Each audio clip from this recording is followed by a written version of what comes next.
Hola, muy buenos días. Esta es una nueva emisión de formación ministerial.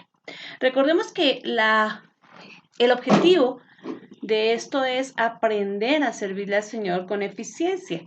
Y para hacerlo, pues hemos partido de un estudio sobre los dones, basados en el libro Los tres colores del ministerio. Y somos afortunados de contar con este tipo de material escrito por profesionales cristianos, por un ministerio cristiano reconocido a nivel internacional. Partimos de decir, pues tenemos diferentes formas como el Señor se ha manifestado para enseñarnos su grandeza. Vimos también las diferentes formas como esa manifestación se da en nosotros a través de los dones y dijimos que para identificar los dones y para poder saber qué puedo hacer yo por el Señor, tengo que saber qué me ha dado Dios para trabajar con Él. Entonces, mm, hablamos de la prueba de dones y en la sesión pasada hablamos de los dones de poder. En esta sesión vamos a trabajar los dones de compromiso. Y cuando hablamos de los dones de compromiso, pues nos corresponde recordar que la manifestación de Dios con relación a los dones de compromiso o al compromiso como tal es nuestro Señor Jesucristo. Nuestro Señor Jesucristo, si el Espíritu Santo representa poder y en este libro de los tres colores del ministerio lo refleja con el color azul, los dones de compromiso están dados, enseñados directamente por nuestro Señor Jesucristo. Nuestro Señor Jesucristo tuvo la plenitud de todos los dones, pero los dones de compromiso es algo que Él nos enseñó. Él dejó el ser Dios para venir y tomar un compromiso muy grande, pagar un pecado que Él no había cometido, dejar el trono de gloria, venirse a hacerse humano y sentir todo lo que podíamos sentir y llegar hasta la cruz. Levantarse entre los muertos y enseñarle, delegarle a sus discípulos, pues una tarea, una misión, pero también una autoridad. Entonces, dentro de los dones de compromiso, pues nosotros tenemos los dones de la comunicación del Evangelio. Y pues ahí tenemos el don de evangelismo, el don misionero, pero también tenemos los dones de liderazgo, en el cuales tenemos el don del apostolado, el don de la consejería, el don del liderazgo, el don de cuidado pastoral, el don de la enseñanza. Y la última sección de dones de compromiso es el don de ayuda a otros. Ahí tenemos el don de servicio, el don de celibato y el don de ayuda. Ok. Entonces, si nosotros hablamos de este tipo de dones, pues podemos decir, vaya, ¿estuvo la plenitud en Cristo? Claro que sí. Como les dije en la sesión pasada, no puedo dedicarme a leer la cantidad de citas bíblicas porque son muchas, pero no estamos hablando de un don sacado de la imaginación de algún psicólogo, sociólogo cristiano. Estamos hablando de los dones de compromiso, de los dones sí, de compromiso a partir de lo que estos profesionales cristianos han investigado en la Biblia y nos dan las citas bíblicas. Y mi trabajo como, digamos, como facilitadora, como instructora, es más bien meterme en la parte de descripción de peligros, de ministerios y un poco de formación. Entonces vamos a comenzar con el don del evangelismo. Eh, Creo que nos es claro a todos que debemos compartir el evangelio. Todos tenemos la gran comisión, ¿de acuerdo? Eso creo que para nadie es un secreto. Todos tenemos esa orden del Señor de ir y hacer discípulos. Pero digamos que el don de evangelismo está presente en todas las iglesias. Porque más o menos el 10%, según el DNI, este ministerio que trabaja este libro, más o menos el 10% de los cristianos está con el don del evangelismo dentro de las iglesias. Y entonces aquí cabe preguntarse, ¿no? O sea, si es así, si el 10% de la gente tiene el don del evangelismo, ¿por qué nuestras iglesias no están más llenas? O sea, si yo tengo dentro de mi iglesia, supongamos 50 personas, y 5 de ellas se están reproduciendo, están llevando el evangelio, y tenemos un grupo de intercesión detrás de ellos, haciendo fácil el trabajo, porque no es solamente ir a sembrar. O sea, claro que necesitamos el don de evangelismo para ir a compartir y compartir con impacto, pero trabajamos asociados y eso lo vamos a ver más adelante en la forma de trabajo. Entonces decimos que aproximadamente el 10% de los miembros de la iglesia tienen este don que precisamente consiste en comunicar las buenas nuevas del evangelio de manera que más personas puedan alcanzar la fe. ¿De acuerdo? Y ahí tenemos una serie de citas, obviamente, en el libro de Hechos, que es el libro de la historia de la iglesia, de los Hechos de los Apóstoles, en Romanos y en Efesios. Y fíjense que el que nos dice, el que nos habla de este don, pues como les decía, son los Hechos de la iglesia, pero el otro es un gran evangelista. No podemos negar el hecho de que Pablo tenía este don. ¿De acuerdo? Él decía, a los griegos les hablo como a griegos, a los judíos como judíos, o sea, con cada uno me estoy haciendo de la manera que me puedan entender. Posibles tareas. Bueno, importante que tengamos un evangelista en el grupo de misiones. El misionero lo vamos a ver más adelante, pero el que se queda ahí, el que trabaja ahí, el que permea la cultura es uno. Y no necesariamente, o sea, ideal sería que una persona tuviera el ministerio de evangelismo y el ministerio misionero, si va a ir a las misiones. Pero hay gente que tiene que trabajar en grupo, entonces iría un evangelista y un misionero. Eh, Igual para la plantación de iglesias. Cuando vamos a plantar una iglesia, cuando vamos a iniciar una obra nueva y viene, digamos, enviado de otra iglesia, debemos obviamente ubicar quién tiene el don de pastorado, pero también quién tiene el don del evangelismo. No necesariamente el pastor tiene un don de evangelismo. Y esto es algo que a veces no nos damos cuenta. De hecho, en un estudio que se realizó, los pastores que tienen el don de evangelismo son buenos pastores por los primeros 3 años. Después, la iglesia se cansa. El evangelista tiene cosas muy positivas, pero al final su trabajo es ir a compartir el evangelio más que edificar a los que están dentro. Entonces es algo muy difícil porque tenemos que tener un hombre 100% dedicado a la obra, que no tuviera ni familia ni nada, para que pudiera hacer las dos tareas con competencia. Debe estar también en los programas de medios de comunicación, por ejemplo, en el Internet en este momento, en el Face, en YouTube. No sé si la iglesia tiene alcance a través de otros medios de comunicación, la radio, la televisión. Los evangelistas son muy buenos ahí porque son usados por Dios para llevar el evangelio a muchos, ¿de acuerdo? Y también son buenos en la visitación. O sea, imagínate que tú vas a una familia donde el enfermo, a lo mejor el enfermo es el cristiano, pero no toda la familia es cristiana. Entonces, al llegar a la visitación, pues como que la familia está ahí a ver qué van a hacerle, ¿no? ¿No? Y pues a lo mejor llegamos, hablamos con el enfermo, el pastor ora por él, ¿de acuerdo? Pero se necesita alguien que tenga el don específico de acercar el Evangelio con un gran poder del Espíritu Santo para que aquellos que están ahí, que están expectantes y que tal vez no querían ni siquiera que este grupo de visitación fuera, pues reciban al Señor. También dentro de la predicación debe darse roles al evangelista, sobre todo en ciertos eventos, por ejemplo, ¿no? O sea, a veces las iglesias hacen algo para el Día del Niño, para el Día de la Madre, ¿no?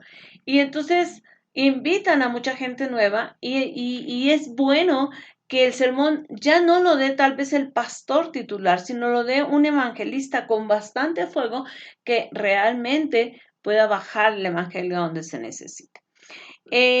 También debe estar en las células, porque las células son medios de reproducción de las iglesias, pequeños focos de reproducción, y entonces en una célula, cuando hay un evangelista y llega una persona nueva, rápidamente el evangelista puede presentar el evangelio. Y también en otros grupos de alcance, ¿no? Por ejemplo, cuando se trabaja, no sé, con grupos marginados, con personas con SIDA, con personas de la calle, se necesita un evangelista en este grupo. Y pues en las obras de teatro y en los grupos musicales es bueno. Yo voy a hacer un comercial. Conozco una hermana mexicano-española, eh, y se llama Marisa Barreneda, y ella está en este ministerio de las cajas rojas. Y entonces ella se para en una plaza en Madrid, en España, y toca, tiene canciones evangelísticas preciosas. Entonces ella evangeliza cantando. Y tiene su grupos, ahí están diferentes chicos y chicas, señores, y entonces la acompañan en esto y la gente para y a veces quieren darle una moneda y dicen, no es una moneda, yo lo que quiero es que escuches la palabra. Y es un muy buen medio de alcance. Ahora, ¿qué peligros tiene el ministerio de evangelismo? Como todo, en el cristianismo y en la vida práctica, todo tiene cara y tiene sello, tiene responsabilidades, tiene derechos, tiene ventajas, tiene peligros. ¿Ok? ¿Cuáles son los peligros? A veces el evangelista ejerce presión indebida sobre sus interlocutores. O sea, como su gran objetivo es hacer discípulos, como extraer almas a Cristo, pues le cuesta entender que la gran comisión es haga discípulos, no haga oraciones de fe. Y yo sí quiero en esto ser muy enfática. A nosotros el Señor Jesús no nos mandó a hacer oraciones de fe. Eso es algo que nosotros sacamos sí de la palabra, entendiendo lo que dice Pablo en Romanos, que tiene que declararse con su boca, pero la orden es vaya y hagan discípulos y enséñenles, ¿sí? ¿A qué? A obedecer. Entonces, no se trata de oraciones de fe. Hay mucha gente que dice, bueno, yo quedé tranquila porque mi madre murió salva, porque hizo su oración de fe. Hace 10 años, cuando estaba muy enferma, hizo su oración de fe, pero la señora siguió teniendo imágenes, siguió, y dices, a ver, espérame. No, el hecho, Dios no nos va a evaluar. A ver, pasa al frente. A ver, Yolanda, 50 oraciones de fe en toda tu vida, pero ni un solo discípulo. Entonces no es válido, porque nos mandó a ser discípulos, gente que obedezca, que siga al Señor, que sea transformada.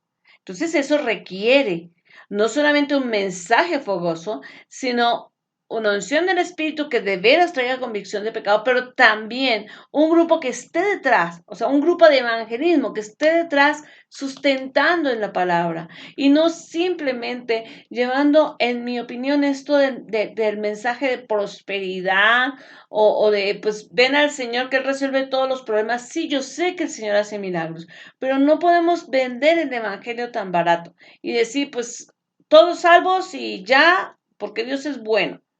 Sí, dice que Dios no quiere que ninguno se pierda, pero entendamos que no estamos vendiendo milagros, estamos presentando al Cristo de la cruz, al Cristo resucitado, estamos presentando al Rey de Reyes, no a un mandadero de milagros.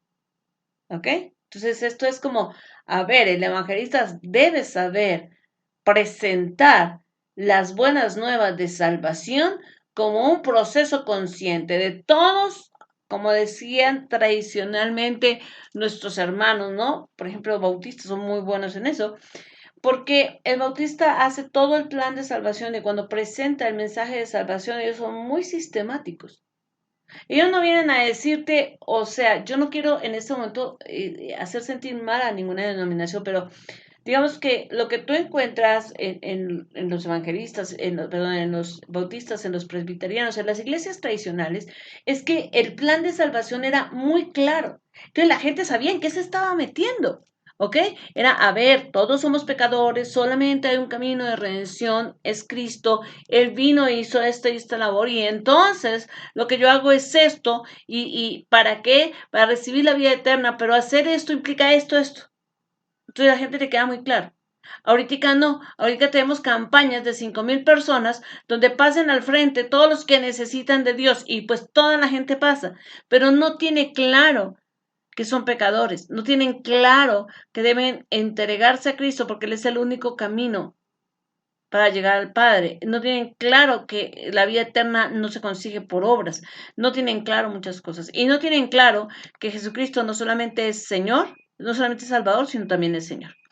Entonces, cuidado porque un gran peligro del evangelismo es ejercer esa presión o preocuparse más por conseguir decisiones de fe que por hacer discípulos que se vinculen a la iglesia, como le estaba diciendo. Entonces es grave. En este sentido, el evangelista tiene que tener en claro qué es la gran comisión, ¿no? Eh, debe conocer muy bien la historia de los hechos. Eso, el libro de los Hechos, que es un libro histórico para la iglesia, debe ser muy claro para nosotros, sobre todo para el evangelista. ¿Cómo se le debe entrenar? Bueno, él debe conocer los programas y las metodologías de evangelismo que ya existen, ¿de acuerdo? Hay cosas que funcionaron antaño y funcionan hoy. O sea, ¿por qué tenemos que cambiar lo que sirve? Es mi pregunta. Sí, podemos ser originales, sí, pero por favor entendamos el principio del evangelismo, ¿no? Aprender a trabajar en equipo, ¿con quién? Con otros ministerios, como por ejemplo, para que su trabajo sea más eficaz, por ejemplo, con los intercesores. O sea, nadie puede, o nadie debe, más bien, no es que no pueda, más bien nadie debería irse a una campaña evangelista o irse a llevar el mensaje de salvación sin que el grupo de intercesión esté ahí orando, cubriendo a esa persona y pidiendo un gran derramamiento del Espíritu. ¿Por qué? Porque la semilla que se siembra en tierra seca no va a germinar de la manera correcta. Pero si tenemos al Espíritu Santo dando convicción de pecado, de justicia y de juicio, pues obviamente sí habrá un mover del Espíritu y una conversión real. Por otra parte, a lo mejor con otras personas como los maestros o como eh, a lo mejor las personas de ayuda o las personas que tienen don de ayuda o las personas que tienen el don de liberación, dependiendo a dónde va o cómo va a ser su campaña, ¿no? Y pues debe aprender a tener principios correctos de comunicación y de liderazgo. Yo creo, y esa siempre ha sido mi, mi sentir y el de mi esposo. Más bien yo tomé el sentir de mi esposo, he de ser honesta, de si somos cristianos, hagámoslo bien. O sea, nosotros somos una muestra de que todo se debe hacer bien y entonces aprendamos a hablar, ¿no? Aprendamos a hablar, aprendamos a ser claros, aprendamos cómo se motiva una persona, aprendamos cuáles son los gestos de una persona cuando ya está cansada, etcétera. O sea, yo tuve una experiencia tan terrible hace unos años, hace como 7, 8 años, murió una persona que se había congregado en algún momento con nosotros y yo fui a su sepelio. Y bueno, estuvimos ahí en la funeraria, ya yo di un mensaje mientras nos preparábamos para salir y traté de adaptar el mensaje a lo más, era muchísimamente no creyente, a lo que ellos podían entender y porque era una persona alcohólica, entonces era como, pues si Dios sana, porque este se murió alcohólico y en la calle, ¿no? Pero cuando llegamos al cementerio, evidentemente el hombre que compartió, el pastor que compartió, tenía un gran fuego evangelístico, pero se pasó. O sea, llevábamos 1 hora y no se podía enterrar la persona. O sea, este no es el momento para pararse sobre el dolor de las personas y llevar hasta que el último levante la mano. No, espérame, no es el momento. ¿sí? Entonces, creo que debemos aprender, ¿no? La gente se movía, la gente se salía, la gente daba la vuelta y él como si nada. Él no entendía el lenguaje corporal. Y por otro lado, pues el evangelista también tiene que aprender a tener cierto don de liderazgo para poder impulsar, para poder motivar a todo el grupo con el que esté, para que sigamos, para que vayamos por las almas, para que nos animemos como iglesia. ¿De qué le sirve al evangelista traer gente si en la iglesia no es bien recibida? Ahora, un don que también tiene que ver con la propagación del evangelio es el don misionero. Este don permite a quienes lo tienen usar sus otros dones para llevar el evangelio a otras culturas. Es decir, su don, por ejemplo, de evangelismo o su don de milagros o su don de servicio. Yo conozco una misionera que está aquí en Oaxaca, que ella pues llegó a esta comunidad, Dios la puso en su corazón, llegó a esta comunidad y la manera como ella se relaciona es, ella va a ayudarles, a lo mejor que si esta hermana no sabe leer, ella va a enseñar a leer, que si esta hermana necesita que le hagan unas compras y está enferma, ella va. Entonces, este es un don de ayuda. Y ella está usando este don de ayuda para alcanzar a las personas. Entonces, ay Dios, este don es un don muy hermoso porque es trabajar con gente donde yo no nací, una cultura completamente extraña. Y yo les voy a decir, por ejemplo, las culturas latinoamericanas son en general muy parecidas. Básicamente tenemos la misma raíz de comida, ¿no? O sea, no hay ningún país de México hacia abajo donde no se consuma arroz, frijoles y algún tipo de variedad de maíz en alguna de las presentaciones. Sin embargo, yo siendo colombiana, eh, llegué y me encontré con un choque cultural. O sea, y les voy a decir, a mí me costó muchísimo entender cómo funcionaba la cultura. Para mí, o sea, para mí es evidente que no tengo el don misionero, señor, pero llegar y era como, ¿cómo me hubiera servido un misionero a mi lado? O una misionera, ¿no? Que me hubiera dicho, mira la cultura, o me hubiera permeado hacia la cultura. Era como que me estuvieran hablando en chino, no entendía por qué los hombres se portaban así, no entendía por qué las mujeres se portaban así, no entendía muchas cosas. Entonces chocas y sufres, ¿no? Ahí aparecen nuestras citas bíblicas. Otra vez volvemos al libro de los Hechos, casi casi, y al libro de Corintios y Gálatas y Efesios, escritos por un gran misionero, como Pablo, ¿no? Pablo creo que es la encarnación del don misionero, ¿ok?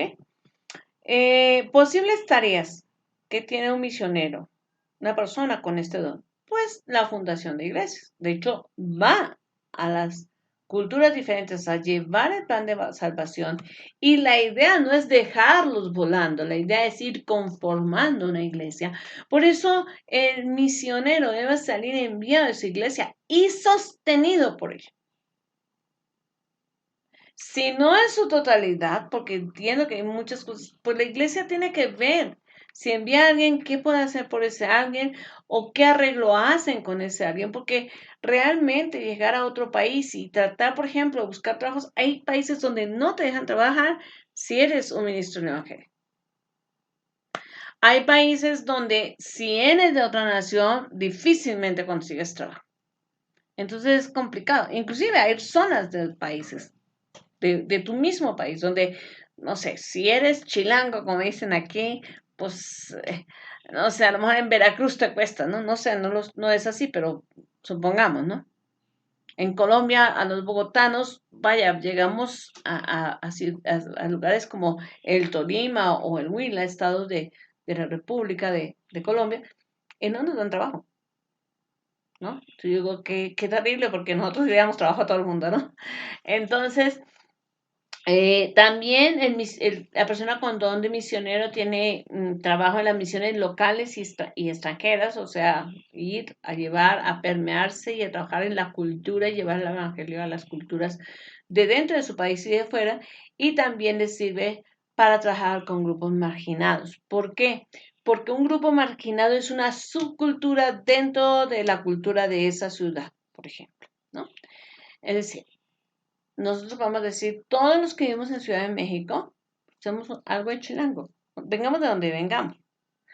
Pero si tú dices, las personas que viven en las alcantarillas, dentro de esa característica cultural, ellos tienen su subcultura y hay que adaptarse a esa subcultura. Peligros de este don. Pueden adaptarse tanto, tanto a la cultura que se pueden olvidar de transmitir el mensaje del evangelio. Y eso suele pasar con muchos misioneros. Llegan, se meten tanto, tanto ahí, saben, al principio hacen muy bien su trabajo, poco a poco se van haciendo de muchos amigos ahí, a lo mejor se casan y entonces se les olvidó a que fueron y dejaron de ser misioneros. Ahora, este don afecta a largo plazo la vida del misionero y de su familia directa. O sea, si, supongamos, si un hombre casado tiene este don de misionero, indudablemente va a llegar un momento en que su familia va a ser afectada.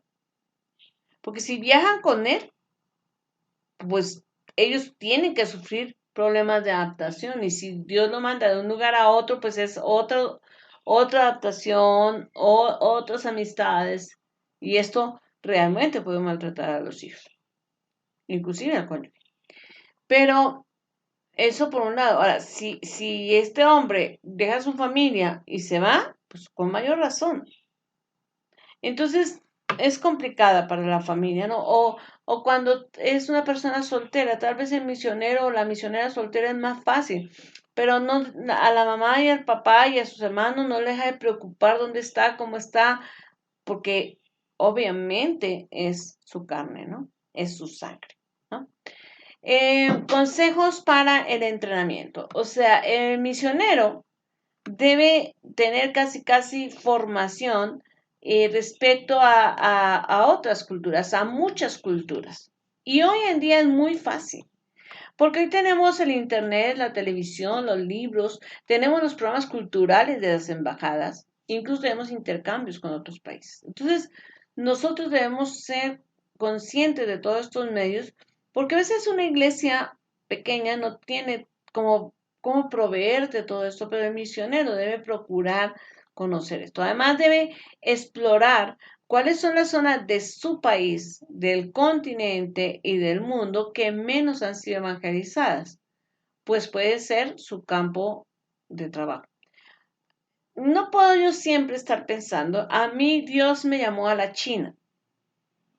Mientras que en Oaxaca hay una cantidad enorme de gente que ni siquiera ha recibido el Evangelio.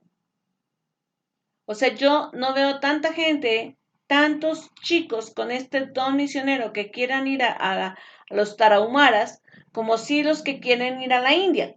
Digo, ¿por qué la India? La orden no fue primero Samaria, no, primero Jerusalén, ¿de acuerdo? Es una orden, o sea, y es que Dios es sabio. Jesucristo dio una orden, primero dentro de tu localidad, después dentro, digamos, de tu estado o dentro de tu país, y luego sí vete fuera, porque ya has hecho procesos de adaptación. Entonces yo lo que veo es que mucha gente quiere salir de una vez afuera y no ha hecho procesos de adaptación. Entonces, ni la iglesia que lo está enviando tiene la seguridad que este misionero va realmente a permearse de esa cultura, pero también a llevar el evangelio y pueden mantener ese equilibrio. La iglesia no tiene una garantía porque no puede ir a la India a estar supervisando, pero si está aquí en Oaxaca, la iglesia va, lo visita y dice, a ver, hermano, o sea, usted se está desubicando. O sea, sí, ya sé que es amigo de todo el mundo, ya sé que todos lo conocen, pero no veo una labor evangelística. ¿Eh? Entonces sí tenemos que hacer este proceso en ese orden. Ahora, en los dones de liderazgo, que son mucho más dones. Entonces ahora vamos a ver el don del apostolado. Ay, Dios, yo sé que algunos que están tocándose la cabeza diciendo, no, no, no, hoy en día no existen los apóstoles. Yo no voy a discutir con nadie, no voy a decir tú estás equivocado, yo estoy en lo cierto. Yo te voy a hablar simplemente del don. Recuerda que una cosa es la operación otra cosa es el don y otra cosa es la misión. Y con eso le he contestado cualquier cosa que tengas. Sin embargo, si tienes alguna duda, si quieres hacer alguna aportación, con muchísimo gusto, déjame ahí un comentario o comunícate conmigo a mi correo personal yolandacopete@yahoo.com.mx o por mi face Yolanda Copete o a mi WhatsApp 55 18 50 86 27. ¿Qué es el don del apostolado? Este don permite a quien lo posee ser reconocido por diferentes iglesias como un líder espiritual. ¿Eso qué quiere decir? Que le tienen que reunir el diezmo del diezmo y enviárselo. No necesariamente. Si alguien quiere hacer voluntariamente eso, es una añadidura. Pero puede pasar. Y no aquello de si la cobertura espiritual, si es que el apóstol, si eso no es mi cobertura espiritual. Yo le voy a poner un ejemplo simplemente. Una iglesia puede tener problemas de organización. No estar en pecado, no es que hay un gran problema en la iglesia, simplemente el pastor y su grupo de líderes o ancianos pueden detectar, oiga, esto no estamos funcionando porque no hemos podido encontrar un sistema de trabajo que nos lleve a cumplir con todos nuestros objetivos de una manera en que todos seamos eficaces. Y entonces a lo mejor llaman a un hermano que varias iglesias conocen y que les ha ayudado en ese aspecto. Entonces, ¿eso qué quiere decir? Que ese hermano tiene el don del apostolado. Si la iglesia arregla con él una ofrenda o no la arregla, ese no es el tema que yo voy a tratar en este momento. El tema que yo voy a tratar en este momento es que esa iglesia está reconociendo esa autoridad. Ahora, ¿es su apóstol? No. No. La iglesia le reconoce una autoridad y le consulta. Y bajo esa perspectiva, tú puedes ser consultado por muchas iglesias y no sostenido por ninguna. Ahora bien, existe, digamos, una acepción a la palabra apóstol y es el enviado, ¿no? Entonces, o sea, si se conceptualiza que si esta iglesia o los pastores de esta iglesia envían a la hermana Pepita y a su esposo a abrir una obra en Querétaro, ellos son sus apóstoles. Yo quiero entender que obviamente la hermana Pepita y su esposo van a reconocer la autoridad de estos pastores porque les enviaron y porque en el envío está una autoridad y en el reportar hay una unción. Pero a lo mejor comillas, reconocimiento del apostolado, reconocer la autoridad para ese grupo de iglesias. Y a lo mejor envían a otro a San Luis Potosí, a otro, no sé, a Lerma, y a otro a Oaxaca, y a otro a Cancún. El de Cancún está feliz. Y cada uno va a trabajar y cada uno reconocerá a ese pastor que lo envió como su autoridad. Si le tiene que diezmar o no, de eso yo no me estoy ocupando, ¿ok? No estoy diciendo cuál es el... Ahora, esa persona tiene dentro de las iglesias locales a las que él ha enviado gente, tiene esa autoridad. Pero a lo mejor para otra iglesia vecina de él o con otro pastor amigo, no le reconocen esa autoridad. Entonces aquí quedaría como forzado esta apreciación o esta definición del don del apostolado. Entonces yo les pongo las dos sobre la mesa y si usted gusta creer, está bien, la base bíblica está ahí y me gustaría que lo considerara. Ahora, posibles tareas del don del apostolado. Bueno, la planificación de iglesias, la asesoría de iglesias, La planificación a largo plazo de una denominación o pertenecer al comité de denominaciones. Por ejemplo, eh, hay una denominación en Colombia que se llama Discípulos de Cristo. Hay una denominación, por ejemplo, aquí en México, que son las iglesias bautistas, ¿no?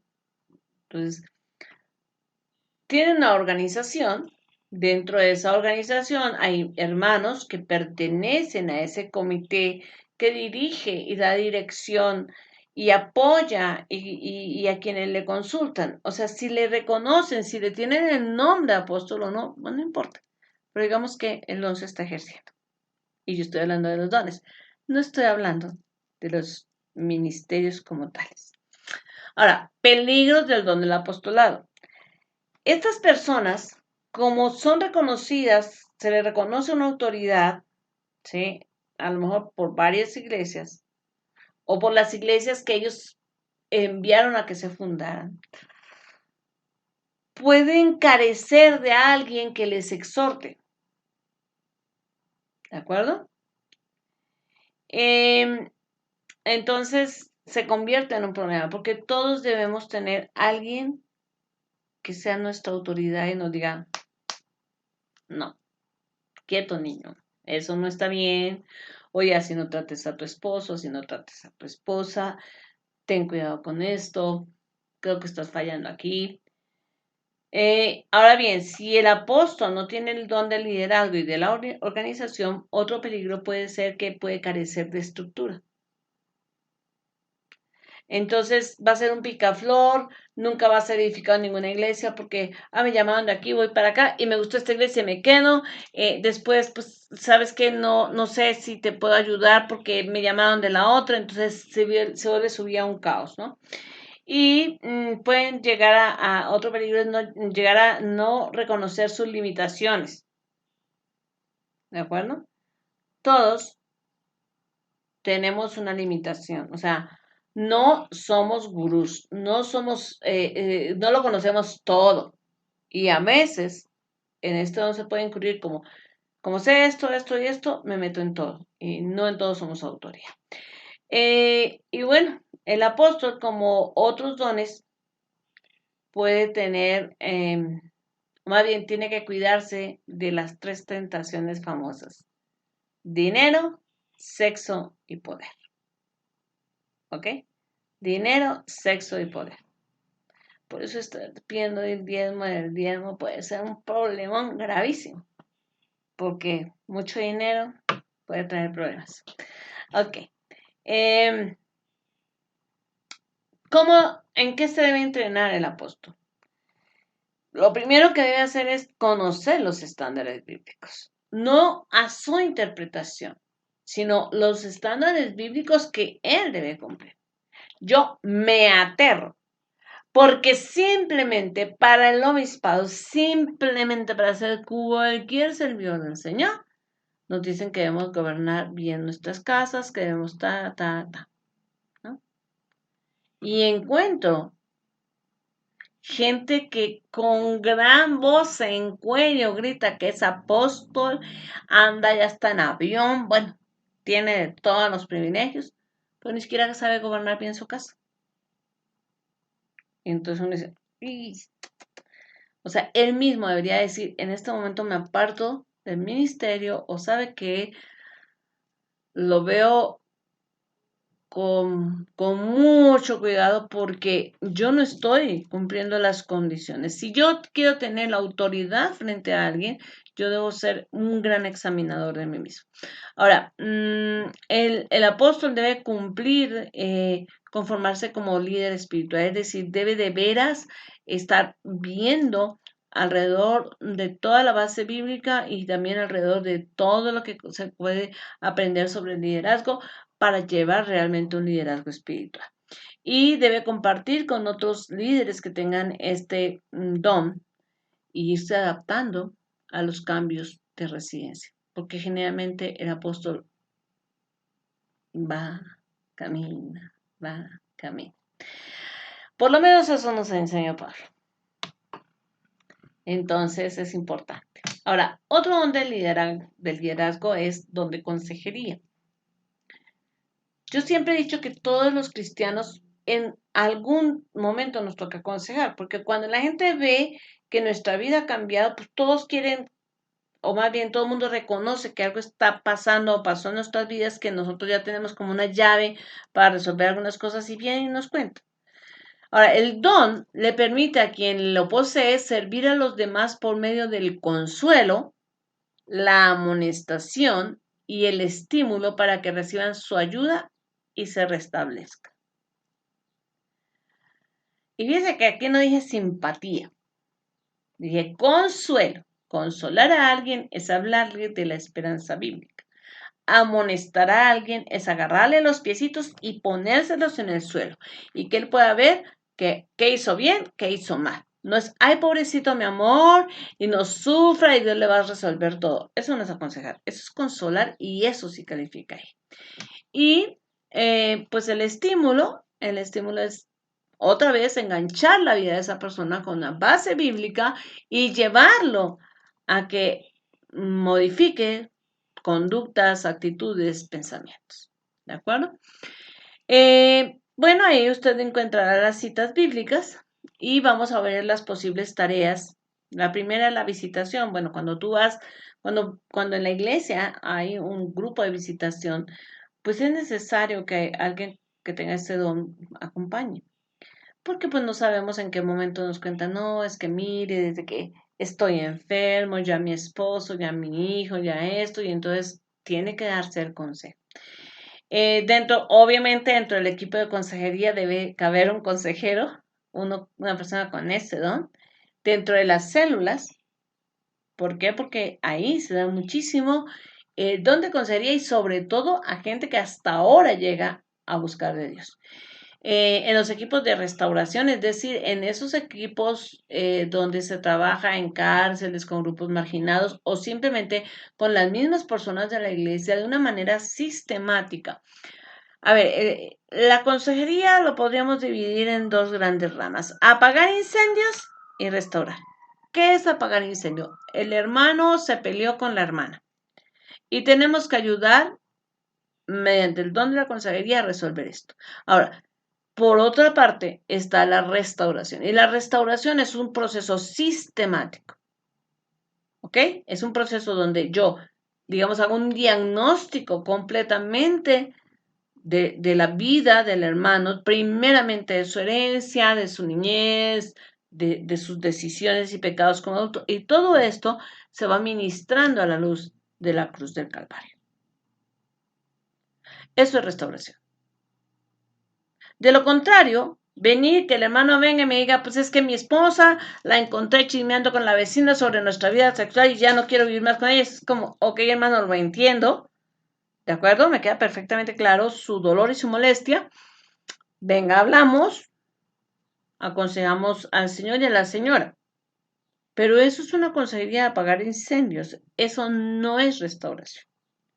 La restauración tampoco surge desde la predicación. Entendamos, la predicación edifica, alimenta y va sellando las partes que han sido restauradas mediante un proceso sistemático. Vaya, de otra manera, Jesucristo cargó a sus discípulos durante 3 años y medio para irlos restaurando, ir modificando sus costumbres, sus pensamientos, sus maneras de ver las cosas. Y dentro de todo ese proceso, ellos eran sellados, eran edificados con la palabra. ¿De acuerdo? Cuando Jesús daba sus hermanos, ahí estaban los discípulos. Pero ellos fueron restaurados porque vivieron con Cristo. Es decir, la restauración es un proceso de vivencia, de acompañamiento que lleva a la culminación de esto. Entonces, el consejero está para ahí, para hacer eso. Peligros. El primer peligro es que el consejero puede asumir demasiada carga de lo que puede afectar, y esto puede afectar su vida personal y familiar. Entonces es, ay, Dios mío, oremos por la hermana Petrica, que pobrecita la hermana, mire, sus hijos están haciendo esto, ya no come, el consejero se angustia y bueno, o sea, o incluso puede empezar a decirle a su familia, oye, mira, ¿sabes qué? No voy a comer con ustedes porque tengo que ir a ver a la hermana, tengo que hacer eso, pobrecita la hermana, oren por ella. Y entonces ya esa carga que era de él se la puso a su familia, ¿ok? Em, y por no saber manejar la empatía, el consejero puede no ser capaz de llegar a la raíz del problema. Una cosa es que yo me ponga en el trabajo, en el puesto del otro, ¿ok? Una cosa es esa. Y otra cosa es que yo he sido puesto por Dios con ese don para restaurar. Un ejemplo. Yo puedo entender que una persona que fue violada, ¿sí? Sea una persona que se hipersexualiza. Ser una persona, puedo entender eso y puedo explicarlo. Y puedo decir, mire, la razón por la que la persona hace esto, o inclusive decírselo ya, tú vives así por esto y esto. Pero no puedo aprobar y decir, bueno, pues, ¿qué vamos a hacer? Si es que ella fue violada o él fue violado, pues, ¿qué queremos más? Se debe hipersexualizar. Eso es la consecuencia de eso, ni modos, pobrecito o pobrecita, ¿no? Debemos tener la empatía, o sea, recuerde el proceso. Nuestros sentimientos son sujetos a nuestros pensamientos y nuestros pensamientos a la obediencia a Cristo. ¿Ok? Jesús entendió qué le estaba pasando a Pedro. Claro, Jesús fue extremadamente empático con Pedro. Le dijo, Pedro, tú tienes los ojos puestos en las cosas de la tierra. No le dijo, qué bruto es usted, qué menso, ¿cómo me dijo esto? No. Él le dijo, apártate de mí, Satanás, porque tienes los ojos puestos en las cosas de la tierra, en lo material, en lo que te duele, Pedro. Te entiendo, yo sé por qué estás actuando así, pero eso es necesario que yo haga. Yo vine a morir por las personas y tengo que ir a Jerusalén. No, tu lamento no me va. Eso es ser empático, pero poner un límite. Y así debe ser el consejero. Consejo de entrenamiento. Aprender la base bíblica para identificar diferentes situaciones, ¿ok? Como situaciones emocionales que vemos en los salmos, actitudes para atender al que sufre, que lo vemos en Job, técnicas terapéuticas que las vemos en los evangelios, en Génesis. O sea, yo siempre he dicho y les prometo que más adelante vamos a llegar ahí. Si usted me acompaña a lo largo de estas emisiones, se va a dar cuenta que un día cuando empecemos a hablar directamente yo me voy a dedicar a ciertos ministerios, o más bien voy a ir a tratar de hablar de todos los ministerios a profundidad, no como estoy hablando en este momento. Entonces, por ejemplo, voy a trabajar sobre el ministerio de oración eh, por lo menos, no sé, como un mes. Luego hablaré del ministerio de consejería como un mes y les voy a mostrar la Biblia, las intervenciones terapéuticas de Dios Padre, las intervenciones terapéuticas de Dios Hijo y las intervenciones terapéuticas de Dios Espíritu Santo. Esperamos. Téngame paciencia porque todo tiene un orden, ¿de acuerdo? Eh, entonces tenemos que aprender esas técnicas terapéuticas. Yo siempre le digo a la gente cuando llega conmigo a consejería, ¿es cristiano sí o no? ¿Por qué hago esta pregunta? Porque yo sé que el que sana es Cristo.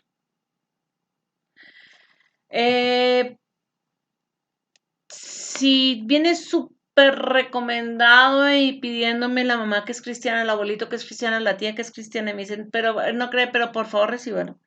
Digo, ok, pero eso sí le tengo que decir a la persona, ¿crees en Dios? ¿Crees que la Biblia es la palabra de Dios? Porque si no crees eso, no puedo trabajar contigo. Y pasando esa fase, le digo, a ver, yo voy a usar técnicas terapéuticas contigo, pero mi fundamento es la palabra. ¿De acuerdo? ¿Por qué? Porque hay técnicas terapéuticas, por ejemplo, como el hipnotismo, que para mucha gente tiene un poder grandioso para dejar adicciones. Y yo nunca lo voy a aplicar. Porque a la luz de la palabra no es correcto. ¿De acuerdo? Entonces no me importa qué tan eficientes sean los resultados. Pero como vamos a ver más adelante cuando hablamos del don de la consejería, vamos a ver que sí hay terapia racional emotiva, que sí hay psicoanálisis en la Biblia, que sí hay un proceso terapéutico en la Biblia y los vamos a conocer, se lo prometo. Vamos a seguir con el don del liderazgo. Este don permite a quien lo tiene establecer metas para el futuro de la iglesia. O sea, el don del liderazgo no es simplemente venga, movemos por mover la gente. Y aquí tal vez me voy a meter un poquito en algo que no es agradable tocar, pero creo que alguien lo tiene que hacer. Hay gente hasta con demonios dentro de las iglesias, si así lo quiere ver, o si lo quiere ver con problemas psicológicos en la iglesia, como usted lo quiere interpretar, que vienen a mover gente. Coré no planeaba para nada el futuro del pueblo de Israel. Él lo único que quería era mandar. Él lo único que quería era ser eh, el hermano de Moisés. O sea, él no quería que Aarón fuera, él quería ser, porque sí. Pero él no estaba pensando en los planes de Dios, ni estaba pensando en el pueblo, él estaba pensando en su... Y movió gente. Pero eso no es don del liderazgo. Es decir, yo conozco gente que por su situación económica, que por su encanto personal, que por su labia, ¿no? Pueden volver a un grupo y mover a ese grupo. Pero eso no es liderazgo.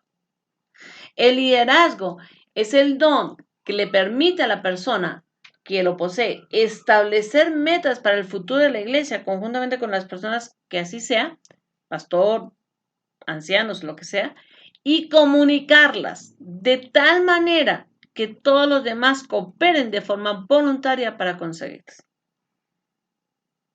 Entonces, líder no es el que es chiquitibuna, la bien bomba, chiquitibuna, vamos a hacerlo, wow, sí, todos podemos. No.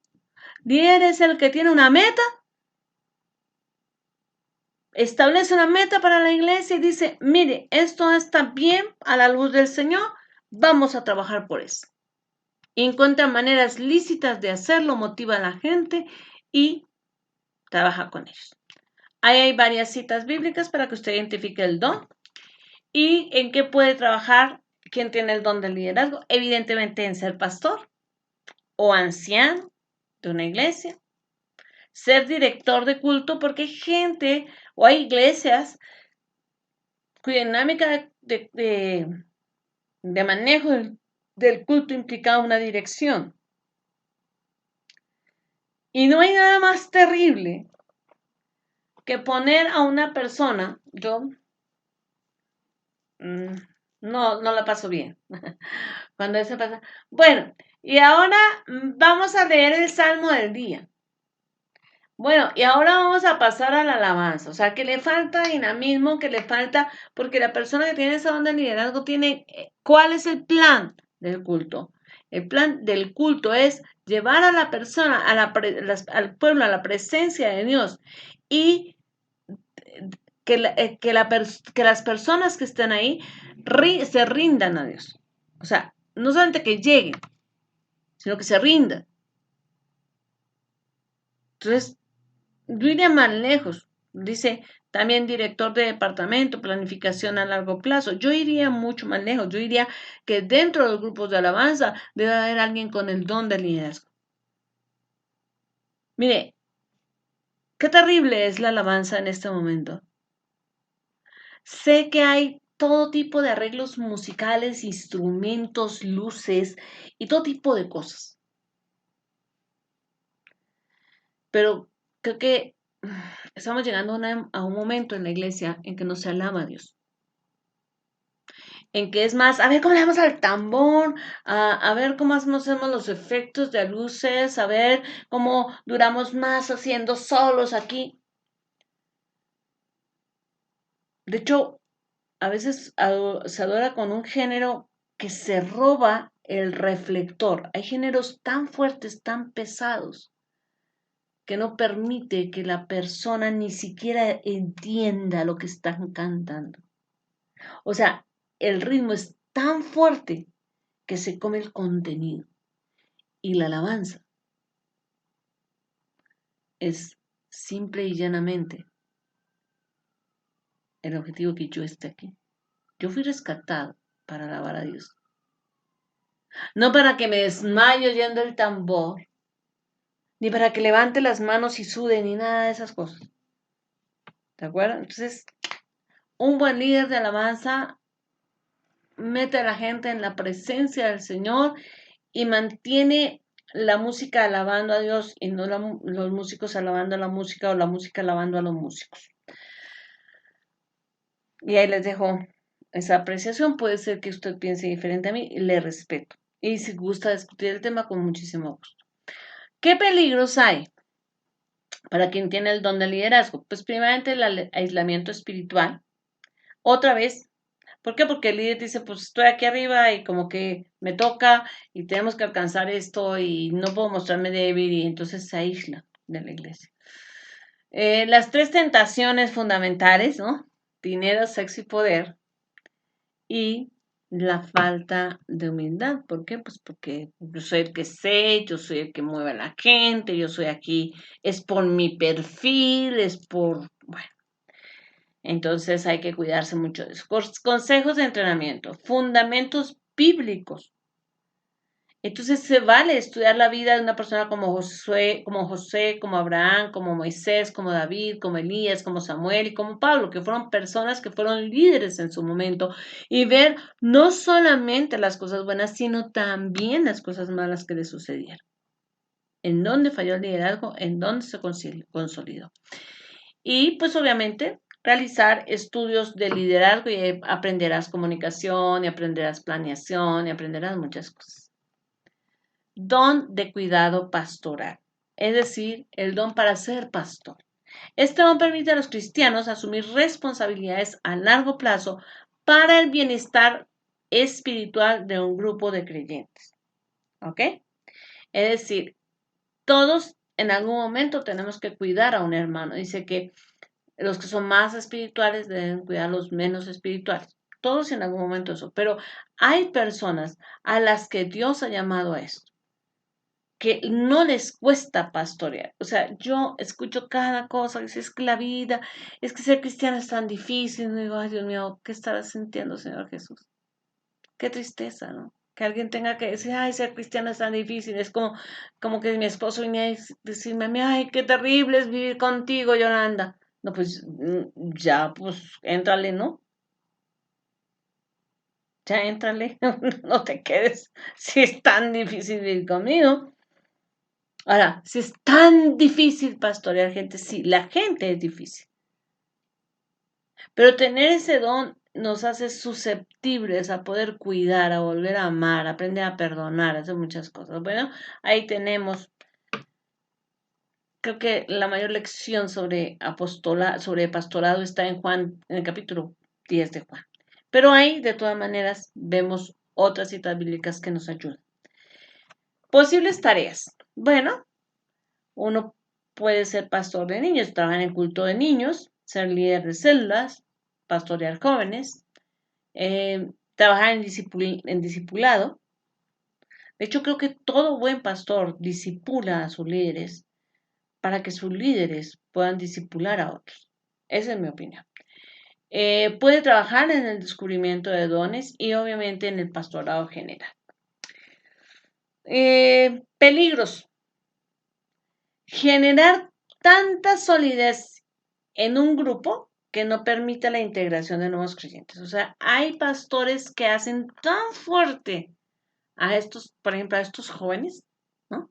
Son pastores de jóvenes que, wow, o sea, hacen tanta actividad, hacen tantas cosas que sus jóvenes están pegados el uno con el otro. Pero llega un joven nuevo y no lo dejan entrar. ¿Por qué? Porque es demasiado cerrado el grupo. Ahora, por mantener un contacto directo es difícil pastorear a más de 200 creyentes. eso es un problema con el don del pastorado. Y yo les voy a pedir que revisen la base bíblica. Yo no tengo ningún problema con las iglesias grandes. De hecho, si Dios me permite algún día pastorear una iglesia grande, que por favor me ayude a ser fiel al estilo del pastorado de Jesús. Que mis ovejas escuchen mi voz y me conozcan, y yo las conozca a cada una por su nombre. Porque en mi opinión damos cuenta de la vida, de las almas de las personas. Y creo que dar cuenta de más de 200 personas ya es un problema muy grave. Anotando que hay gente que viene y tú dices, ¿cómo está, hermano? Muy bien, pastor. Y después te enteras que andan peleando, que se van a separar. Y dices, ¿cómo que estaban bien? Hay gente que se cierra porque no quiere que la pastora lo regañe. Ay, es que nos va a llamar a la oficina. O en mi caso, nos va a llevar a tomar usted un cafecito. Entonces, les prometo, ya no voy a volver a tomar más café, voy a empezar a tomar té para que sea más relajado el asunto. Pero creo que debemos aprender qué es un buen pastor. No que es ser, o sea, a lo mejor una iglesia grande necesita una persona con un gran liderazgo en el pastorado general, en el que esté ahí arriba, un gran líder, una persona con un don de organización muy grande.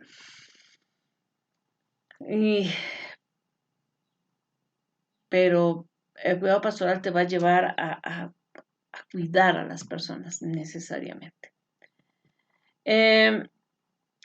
Entonces, y el entrenamiento, pues, es capacitar sobre la identificación de dones, porque el pastor debe saber para qué tiene cada una de sus ovejas, para saber cómo los pone a trabajar. Esa es parte de su trabajo, de estudiar sobre la multiplicación ministerial, es decir, cómo lo podemos hacer en nuestra iglesia, no como lo hacen. Consultar y ver la experiencia en muchas iglesias es bueno, pero es importante adaptar o saber qué es lo que nos pide a nosotros. Capacitación sobre consejería, debes saberlo hacer, sobre liderazgo y sobre organización. Pasamos a uno de los ministerios más hermosos que hay, es el ministerio del don de la enseñanza, perdón. Este don permite comunicar la verdad de tal manera que otros aprendan y contribuir así a la salud de la iglesia. Yo creo que una de las más grandes satisfacciones que yo tengo en mi vida es que soy maestra y vivo rodeada de maestros. Y Dios me ha mostrado que ese es un don fuerte en nuestra familia. Mi esposo es un gran maestro. Creo que yo tengo como uno de mis dones la enseñanza. Mi hijo Alex tiene un gran don para enseñar niños. O sea, de veras mis respetos. Aunque en ese momento no lo ejerza, pero lo tiene. Mi hija Paula es una gran maestra, incluso a veces sus predicaciones son meramente enseñanzas y nos grafica y nos hace y tiene eso. Andrea es una gran maestra en danza, o sea, entonces creo que digo, Señor, gracias, muchas gracias. Demanda el don algunas cosas y tenemos que conocer cómo es el don. Ahí están nuestras citas bíblicas. Quiero hacer una anotación acá. La persona que enseña debe estar permeada de enseñarle a cualquier grupo. Yo personalmente creo que hay personas o hay iglesias que no permiten que la mujer enseñe, por ejemplo, a los varones o a las personas adultas, pero sí permite que se enseñe a niños. Entonces mi pregunta es, ¿cómo está eso? ¿Sí lo tiene o no lo tiene? Si tienes soltero de la enseñanza, a lo mejor es más fácil para ti enseñarle a un grupo que enseñarle a otro. Está bien, no me aparto de eso. Pero debemos saber que el don es para que lo ejerzamos en el momento en que Dios lo pide. Si Dios me dice, ahora enséñale a esta señora, le voy a enseñar a estas señoras. Ahora enséñale a estos varones, le voy a enseñar a estos varones. Es que no soy hombre, pero si Dios quiere, yo lo tengo que hacer. ¿Ok? Esa es mi anotación. Posibles tareas. Pues trabajar en seminarios. dar cursos de entrenamiento, dar cursos de estudios bíblicos, participar en eventos de capacitación específica, trabajar con grupos pequeños y aún en la predicación, ¿no? O sea, nuestra iglesia, por ejemplo, tiene una escuela bíblica y pues eso es un lugar excelente para los maestros. ¿Qué peligros? Wow, uno severísimo. Los maestros vamos a ser juzgados eh, de acuerdo a lo que enseñamos. O sea, nos cuentan nuestras palabras, dijimos que la fe es esto y vamos a tener que vivir fe. Y otro gran problema que es asociado a esto es la falta de integridad, es decir, enseñar una cosa, vivir otra, ¿no? O enseñar una cosa aquí y otra aquí. No. O sea, la verdad es la verdad y la tenemos que hablar. ¿De acuerdo? Consejos para el entrenamiento de los maestros. Bueno, pues capacítese. Capacite sobre el uso del tiempo, que incluya la preparación. O sea, yo debo como maestro tomar mi tiempo personal y decir, ok, tengo que tener tiempo para prepararme constantemente en métodos, en estrategias de enseñanza y aprendizaje, en métodos de estudio, en exégesis básicos de la Biblia, perdón, en técnicas de comunicación, en el uso de la tecnología. Yo tengo que ir viendo cómo estudio. No puedo dejar de estudiar. El maestro no puede dejar de estudiar, pero también no puede dejar de enseñar. Por eso estoy aquí. Porque Dios me ha pedido cosas específicas. Como pastora, quiero decirles que hace ya casi 2 años el Señor me dijo, bueno, tú cedes uno de tus turnos de predicación, nos alternábamos mi esposo y yo, y me dijo, tú vas a dejar que la gente a la que tú le enseñaste a predicar se levante y predique. Y yo dije, está bien. O sea, entonces estuve un año así.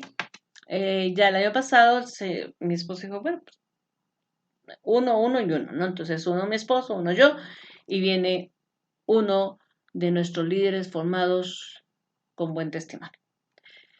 Eh, y evidentemente uno de mis sueños como pastora es ver que los jóvenes de la iglesia, que estos que fueron niños, que se formaron en la iglesia, que ahora han sido constantes, que tal vez para sus hijos, para sus papás siguen siendo los hijos que deben obedecer y deben hacerlo así, pero yo tengo que dejarlos crecer. Y entonces una de las tareas, de los grandes retos que me dio este año, señores, vas a levantar a estos jóvenes en la enseñanza al ritmo que ellos puedan, porque obviamente tienen tareas, trabajo, todo eso. Pero el ritmo que ellos puedan, ellos se van a levantar y van a enseñar. Porque tú tienes que abrir el campo para ellos. Y eso para mí es un gran reto. Pero yo no dejo de ser maestro. Y heme aquí, trabajando a distancia contigo en lo que te pueda servir, lo que yo hago. Ahora vamos a ver los dones de ayuda a otros.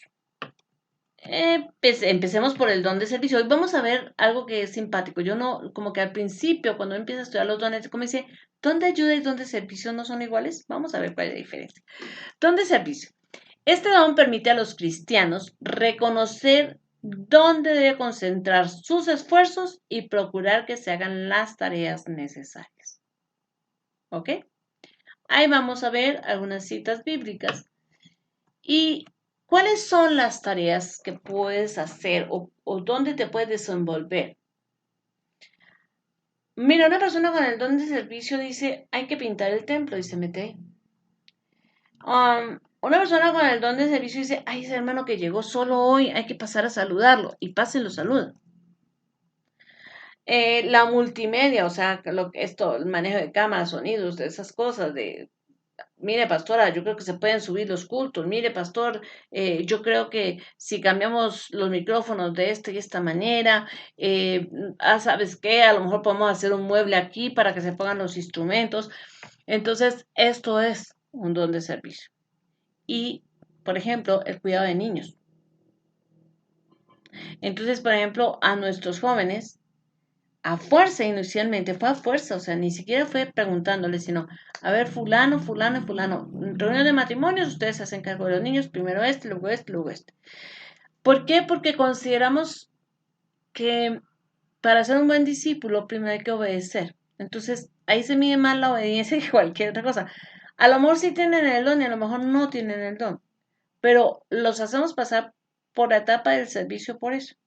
Hay que lavar las sillas, jóvenes, vengan para acá, nos vamos a lavar los sillas. Entonces, se trabaja mucho esa parte, pero indudablemente hay gente que tiene ese don, ¿no? Yo conocí a un hombre, bueno, y a su familia, pero específicamente hoy quiero hacer mención de él, se llama Juan Manuel García, ya falleció nuestro hermano, estuvo en nuestra iglesia varios años y este hombre evidentemente tiene el don del servicio.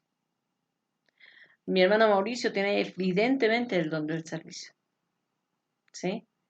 Eh, mi hijo Alexander evidentemente tiene el don del servicio. Mari Carmen evidentemente tiene el don del servicio. Inclusive su esposo Armando evidentemente lo tiene. O sea, no pueden estar viendo algo que en lo que se necesite que se haga en la iglesia si no se meten. O sea, si ellos no saben, buscan quién, pero lo hacen, ¿no? Peligros. A lo mejor asumir la tarea de otros. Porque claro, estamos viendo la necesidad. A lo mejor vemos que, no sé, el maestro de niños pues, no recogió el material. Y ahí tienes a la persona que dice, ah, no, pues yo lo recojo, ¿no? Y entonces empiezan a tomar las responsabilidades de otros, ¿no? Otro peligro es que otros se aprovechen de él o de ella, ¿no? Ay, hermanita Mari Carmen, ahí le dejo tal cosa, ¿no? O, ay, no, pues que los jóvenes lo recojan, ¿no? Que los jóvenes lo hagan. Espérame. O sea, una cosa es que la persona tenga el don de servicio y otra cosa que si algo es mi responsabilidad, yo se lo voto a la persona porque sé que ella lo va a hacer, porque sé que ella se va a sentir incómoda o va a sentir la necesidad de que esté organizado y en todo lo va a hacer. ¿De acuerdo? Y también la proyección de dones. Recordemos que la proyección de dones es que como al que tiene el don de servicio no le cuesta nada ponerse las pilas y arreglar algo, pues él espera que toda la gente sea así. Eso es la proyección de dones. Que el don que yo tengo, quiero o pienso que todos lo deben tener. ¿Ok? Capacitación. Bueno, a lo mejor debe capacitarse en habilidades de comunicación asertiva, es decir, de aprender a decir sí, aprender a decir no, aprender a ponernos de acuerdo sobre las responsabilidades. Para estas personas es muy importante. Y capacitación en áreas específicas en los que lo requiera su iglesia. Este es un don que diría un joven, pastora, ¿y ese don sí existe? Ese es el don del celibato. Este don permite a los cristianos vivir felices siendo solteros y así servir mejor al reino de Dios. Yo sé que muchos hombres o mujeres casadas dirían, ay, Señor, es que yo tenía ese don y no me di cuenta.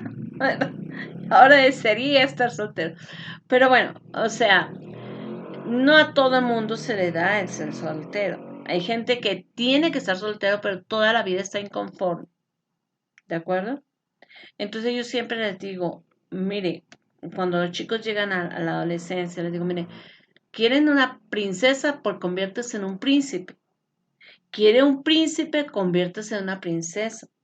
A mí me aterra que a veces se les mutila a los jóvenes por ser cristianos el hecho de galantear, no de andar de Casanovas, no, sino no se les deja aprender a conquistar. Entonces, la mayoría de matrimonios de cristianos de cuna, casados con cristianos de cuna, fracasan, porque no hubo romance, porque nadie les enseñó o nadie les dio la oportunidad, eso era pecado, eso era feo, usted se va a casar con la mujer, con esa novia que se tuvo la primera, con esa se casa o con ese se casa o cosas así. Entonces, yo más tengo de opinar, tú manejas tu vida cristiana y la vida de tus hijos como tú quieras, pero sí te digo que para correr una maratón se necesita un entrenamiento. Y el matrimonio es un maratón. Mm, a veces las personas terminan quedándose solteras o solteronas no porque tengan el don del celibato, sino porque les tocó. Yo conozco mucha gente que por quedarse cuidando a sus papás nunca se casaron. Y entonces es tremendo. No es que tengan el don, les tocó.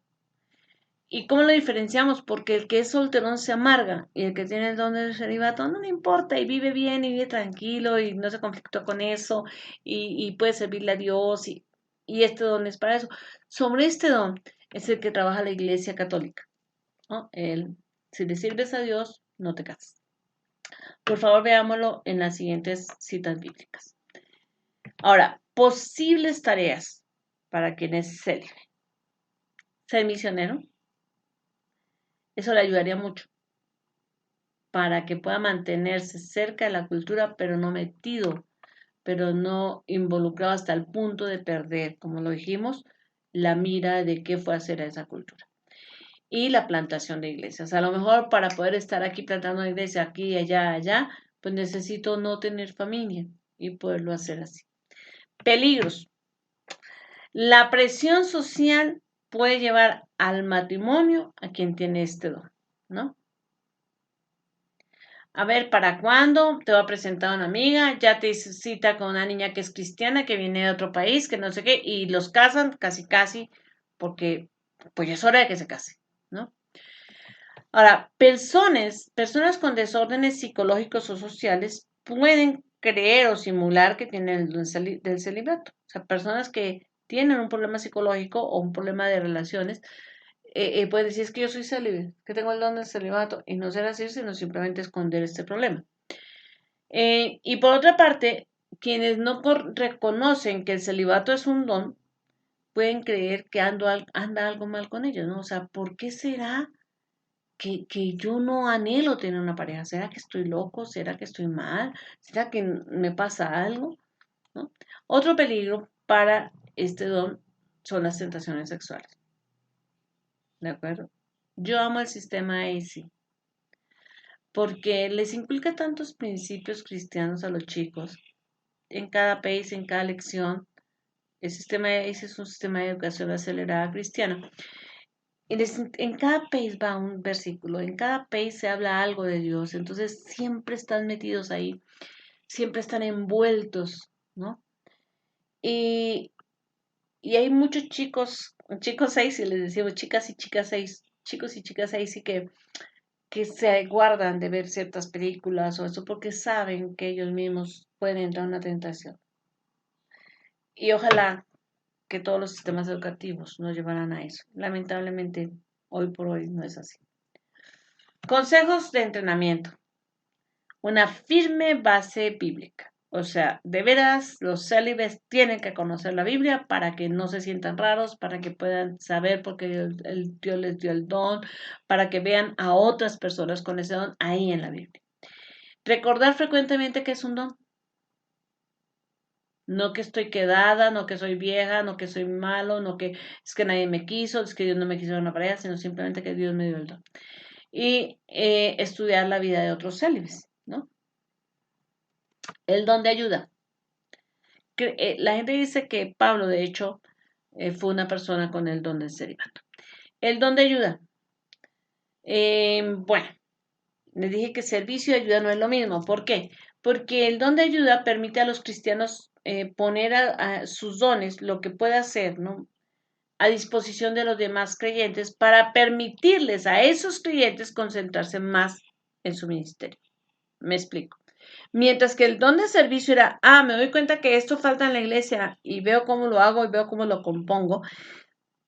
El don de ayuda me sirve para decir, fíjate que me doy cuenta, por ejemplo, que la líder de mujeres, para poder concentrarse en atender a las mujeres, ¿sí? Pues yo a lo mejor uso mi talento de la cocina y mejor le digo, ¿sabes qué? Yo hago el desayuno y tú más bien encárgate de toda la atención de las mujeres el día del desayuno, por ejemplo, ¿no? Yo conozco gente linda que tiene ese don de ayuda. Por ahí hay una familia, ¿sí? Allá en San Mateo Nopala, que hay varios hermanos con ese don. Y esa familia, digo, wow, o sea, cómo Dios los usa en ese sentido. Citas bíblicas, pues ahí las encuentras. Posibles tareas. Bueno, el diaconado, el apoyo a líderes o el volverse asistentes personales, ¿no? Hay gente hermosísima que está ahí para levantarte las manos en todo momento, ¿no? O sea, creo que, vuelvo y les digo, o sea, tener una familia en Cristo es algo maravilloso. La verdad, sé que como ser humano y por todo lo que hice en mi vida no me merecería tener lo que tengo, pero yo le doy gracias a Dios. No somos una iglesia grande, como les he dicho, pero me encanta ver, por ejemplo, que dentro de mis hijos hay no solamente quienes tienen el don del servicio, sino también el don de la ayuda y que pues si yo tengo que hacer algo, ellos van a ser mi asistente, va a ver cómo le hacen. Y además de eso, Dios pone gente, ¿no? Otra vez, Mari Carmen, Armando, son personas que son, a ver, ¿cómo te ayudo para que tú hagas esto, ¿no? Y muchas gracias por eso, ¿no? Y hay otros jóvenes por allá que tienen ese don de ayuda y que tú dices, gracias porque de veras lo haces muy bien. Peligros. Desarrollar el síndrome del ayudante. ¿Qué es ese síndrome? Existe, ¿ok? Existe. ¿Cuál es ese síndrome? Es un síndrome psicológico donde la persona quiere, o no es que quiere, necesita estar ayudando a otro, porque si no, no se siente bueno, no se siente útil, no se siente amado. Y por allá los que son hijos de alcohólicos deben estar diciendo, oye, a mí me pasa eso. Ahora, otro peligro es correr el riesgo de exagerar el don, ¿no? De querer hacerlo todo por el pastor, de querer hacer todo por el maestro, ¿no? Otro peligro es ser lastimado por los hermanos a los que sirven, porque los pueden tratar como sus sirvientes y entonces la gente se puede verse lastimada o verse lastimada por otros miembros de la iglesia, ¿no? Que dicen, no, pues es que este solamente se la pasa haciendo la barba a la pastora o al pastor, es que esta persona solamente quiere ganarse el favor de los demás y no es eso, es que tienen un don de ayuda. Consejos de entrenamiento. Aprender a realizar diagnóstico de necesidad, es decir, qué es lo que necesita este pastor o qué es lo que necesita este hermano de la alabanza para que yo le pueda apoyar. Otra área donde debe ser capacitado es en un fuerte fundamento bíblico, ver gente que, que lo hacía, ¿no? Para entender cómo se hace, para ver qué se puede. A mí hay una persona que me encanta en la vida y es Andrés. Es un discípulo del que no se habla mucho en la Biblia. Se menciona 2 veces y las 2 veces está llevándole algo a Jesús. Interesante este don. Capacitas y debe también tener capacitación sobre autoestima y relaciones asertivas para poder poner límites y para saber que es bueno por lo que Dios hace en él, por lo que Cristo ha hecho en él y no simplemente por el hecho de ser de tal o cual modo o por poder ser capaz de hacer esto o aquello. Entonces, ha sido una clase bastante larga, pero muy emocionante. En mi percepción, estos dones son agradables. Y los espero para una siguiente emisión sobre los dones de conocimiento o sabiduría. Dios les bendiga. No se olviden, por favor, de regalarme ahí un like, de si no se han suscrito a este canal, suscribirse y dejar su campanita activada para recibir notificaciones. Recuerde, nos vemos todos los martes a las 12 del día.